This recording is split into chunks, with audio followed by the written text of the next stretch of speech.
How would your life be different if your death walked beside you? If more often you felt the presence of your eventual end, sitting patiently next to you, gently watching the unfolding of your life and reminding you, when you look in its direction, that all is fleeting and all will fade, but that you are alive now and that is precious. One of the core teachings of Buddhism is that everything is impermanent. And if we examine our experience, it's not hard to see that this is true. Everything is always changing. Our feelings and emotions come and go throughout the day and through the chapters of our lives. Our thoughts flitter in and out of existence incessantly, and the sensations in our bodies, too, are always in flux. The light comes in the morning and fades at night as the sun traverses the sky, and the seasons as well cycle through, expressing their qualities of renewal and decline.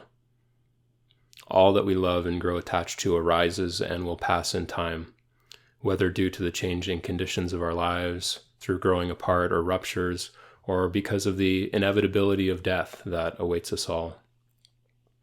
The stars and planets and the universe itself participate in these cycles of creation and ending that is the fundamental nature of all things. This is both a sobering truth and a liberating one. Of course, it's deeply painful and tragic that what we grow attached to, ourselves, our loved ones, our pets, our comforts, the things that make us feel secure, will all pass and dissolve. However, surrendering to the truth of impermanence can also bring deep relief, because when the storms of life seem to crush us with their force and bring us to the precipice, we can find a sense of refuge in the knowing that this storm will eventually settle, and that we will find our way through, and that somewhere on the other side, there are peaceful valleys. The knowledge of impermanence should not make us hide from connection or investment in the world. It is through connection, through loving and caring, through participating fully in life that we can have the most rich and meaningful experience with the time we have. In fact, the knowledge that we ourselves and all that we love is impermanent can make our love more tender. It can soften our rigidity and give us new eyes to see the preciousness of loving and being loved, as our lives flash in and out of being like a strike of lightning in the vast unfolding of the universe.